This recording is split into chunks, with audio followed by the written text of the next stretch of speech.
అప్పుల అప్పారావు, ఈ సైకో జగన్ 13 లక్షల కోట్ల రూపాయలు అప్పు చేశాడు. మన ఆదాయం ఎంతో ఆదాయం ఎంతైతే వస్తుందో దాంతో సమానంగా ఈరోజు వడ్డీ కానీ అసలు కట్టే పరిస్థితి వస్తా ఉంది. చాలా బాధేస్తుంది ఇవన్నీ తలుచుకుంటే. ఇవన్నీ చూసిన తర్వాత మీరు చూస్తే రైతు బజార్లు, తహసీల్దార్ ఆఫీసులు, కలెక్టరేట్లు అన్ని తాకట్టు పెట్టే పరిస్థితికి వచ్చారు. కడాన మిగిలింది మీరే. మళ్ళీ ఒకసారి గెలిస్తే మన వాళ్ళు కూడా తాకట్టు పెట్టే పరిస్థితి వస్తాడు ఈ దుర్మార్గుడు అని చెప్పి మరొకసారి తెలియజేస్తున్నా. అందుకే చాలా మందికి అనుమానం ఉంది, మీరు వచ్చినా ఇవన్నీ చేయగలుగుతారా అని. 95లో ఇదే అనుమానం ఉంది. కష్టాలను అధిగమించాం, సంక్షోభాన్ని అధిగమించాం. మళ్ళీ 2000 వచ్చే కొద్దికి రాష్ట్రాన్ని అన్ని రంగాల్లో ముందుకు నడిపించాం. ఈ రోజు కూడా చెప్తున్నా, నాకు ఒక స్పష్టమైన అవగాహన ఉంది.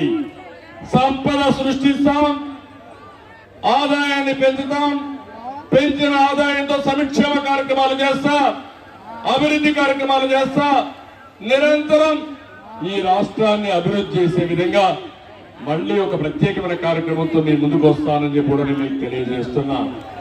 సంపద సృష్టించడం తెలిసిన పార్టీ తెలుగుదేశం పార్టీ, ఉద్యోగాలు కల్పించే పార్టీ జనసేన తెలుగుదేశం పార్టీ.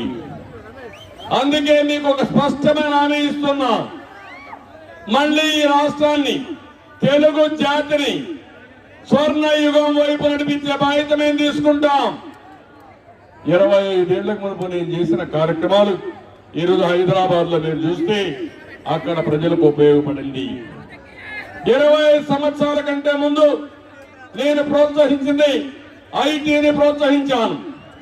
అది నాలెడ్జ్ ఎకానమీకి బ్యాక్ బోన్ గా తయారైంది. మన వాళ్ళు ప్రపంచం అంతా వెళ్ళారు, బ్రహ్మాండంగా రాణిస్తున్నారు. ఆ దేశంలో ఉండే అందరికంటే ఎక్కువ సంపాదన ఇచ్చే పరిస్థితికి వచ్చారు. అందుకే నేను ఒక ప్రతిన పూనాను, దానికోసం ఒక సంకల్పం చేశాను. ప్రపంచం మొత్తం తెలుగు జాతి నెంబర్ 1 గా ఉండాలనేది నా సంకల్పం అని మరొకసారి మీకు తెలియజేస్తున్నా. అదే కాదు, పేదరికం లేని సమాజాన్ని చూడాలనేది ఇది ఎన్టీఆర్ కళ. ఆ కళను నెరవేరుస్తా. ఈరోజు సాధ్యం. అందుకే నేను ఏ పని చేసినా పేదవాడినే దృష్టిలో పెట్టుకుంటా, నిరుపేదను దృష్టిలో పెట్టుకుంటా, ప్రజలే ఆస్తిగా పరిగణిస్తా. వాళ్ళకు అవసరమైతే ఎక్కడికక్కడ నైపుణ్యం వేస్తా, చదువుకు ప్రాధాన్యత ఇస్తా. ఒక నిర్దిష్టమైన కాల పరిమితిలో పేదరికం నుంచి ప్రతి ఒక్క కుటుంబం పైకి వచ్చే విధంగా చేస్తాను. ఒకప్పుడు నేను అన్నాను, సంపద సృష్టిస్తామంటే ఎవరు నమ్మలా. ఒకప్పుడు నేను అన్నాను, సెల్ ఫోన్ అవసరం అంటే ఎవరు నమ్మలా.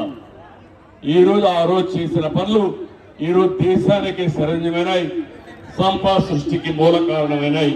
ఈ విషయం మీరు గుర్తుపెట్టుకోవాల్సిందిగా నేను మిమ్మల్ని కోరుకుంటున్నా.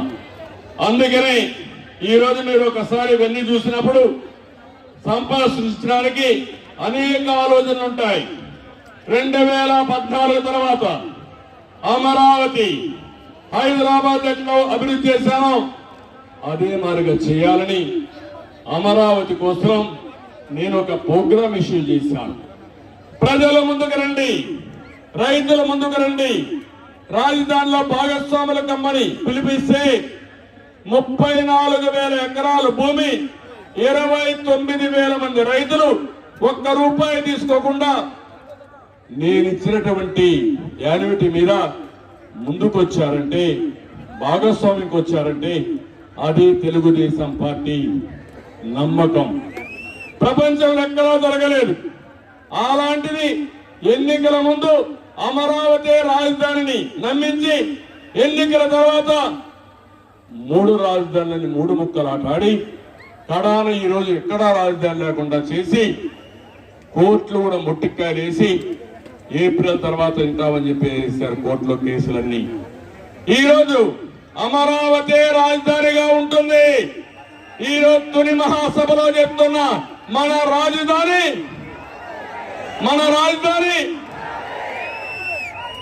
ఇది ప్రజల కోరిక. ఇంకో పక్క మీరు చూస్తే అక్వా రంగాన్ని బతికిస్తే రాష్ట్రానికి సంపద వస్తుంది. సోలార్ విండ్ ద్వారా కరెంట్ ఉత్పత్తి చేసి కరెంటు రేట్లు పెంచకుండా ఉంటే పేదవాడికి ఉపయోగపడుతుంది, వాళ్ళ ఆదాయం మెరుగవుతుంది, జీవన ప్రమాణాలు పెరుగుతాయి. అది నిజమైన ఆనందం ఉంటుంది. కియా మోటార్లు తీసుకొచ్చాను, 10 లక్షల కార్లు తిరుగుతున్నాయి. ఆ ప్రాంతం అంతా ఉద్యోగాలు వచ్చాయి, భూమి విలువ పెరిగింది, సంపద సృష్టించబడింది. అది తెలిసిన పార్టీ తెలుగుదేశం పార్టీ. ఒక రోడ్డు వేస్తే ఆ రోడ్డు వల్ల లాభం వస్తుంది. అందుకే మీ అందరికి హామీ ఇస్తున్నా, ఈ ముఖ్యమంత్రి 10 రూపాయలు ఇచ్చి 100 రూపాయలు దోచుకుంటున్నాడు. నేను ఇచ్చే హామీ సంపద సృష్టించి ప్రతి ఒక్కరికి 15 రూపాయలు సమక్షంలో ఇచ్చి ఆ 15 రూపాయలు 100 రూపాయలుగా చేసే విధానం నేర్పిస్తా. 100 రూపాయలు 7 రూపాయలు చేపిస్తా, 1000 10,000 చేపిస్తా. మీ ఆదాయాన్ని పెంచుకుంటూ పోతూ మీ జీవితాల్లో వెలుగు తీసుకొచ్చే బాధ్యత మేము తీసుకుంటామని మరొక్కసారి మీకు హామీ ఇస్తున్నా. మీరు ఆలోచించాలి, 10 రూపాయలు ఇచ్చి 100 రూపాయలు దోచుకోవడమా, 100 రూపాయలు ఇచ్చి పేదవాళ్ళని పేదరికం నుంచి పైకి తేవడమా?